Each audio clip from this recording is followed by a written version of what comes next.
দেশের জনসংখ্যার অধিকাংশই যুব সমাজ, আর সমাজ গড়ার লক্ষ্যে প্রধান ভূমিকা যুব সমাজের, একথা বলেছিলেন স্বয়ং স্বামী বিবেকানন্দ। এই যুব সমাজ বিকাশের লক্ষ্যেই সরকার কাজ করে চললেও বর্তমানে এই সমাজ গঠনের ক্ষেত্রে যুব শক্তির ভূমিকা লক্ষ্য করা যাচ্ছে না। বিষয়টিকে সামাজিক অবক্ষয়ের সাথে তুলনা করলেন ত্রিপুরার মুখ্যমন্ত্রী অধ্যাপক ডক্টর মানিক সাহা।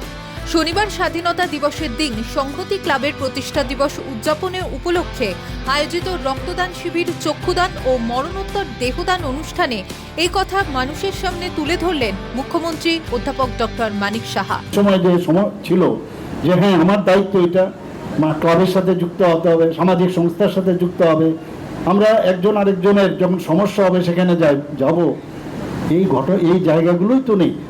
তো এটা আমাদের জন্য একটা অবক্ষয় আমি বলবো, এবং অবক্ষয় হচ্ছে। কিন্তু তারপরেও আপনি দেখুন, এর মধ্যেও আমি বলবো না নেগেটিভ, তার মধ্যেও আমরা আজকে যখনই দেখি মানুষ এখানে সাহায্যের হাত বাড়িয়ে দিচ্ছে, কিডনি দান করছেন, চোখ দান করছেন, এখানে লিভার দান করছেন, অনেকে দেহ দান করছেন, আমি ওনাদেরকে ধন্যবাদ দেব।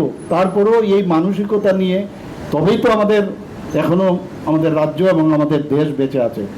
এই দিন অনুষ্ঠানে উপস্থিত ছিলেন রামকৃষ্ণ মিশনের মহারাজ স্বামী শুভঙ্করানন্দ, আগরতলা পৌর নিগমের মেয়র তথা বিধায়ক দীপক মজুমদার সহ অন্যান্য স্বনামধন্য ব্যক্তিত্বরা।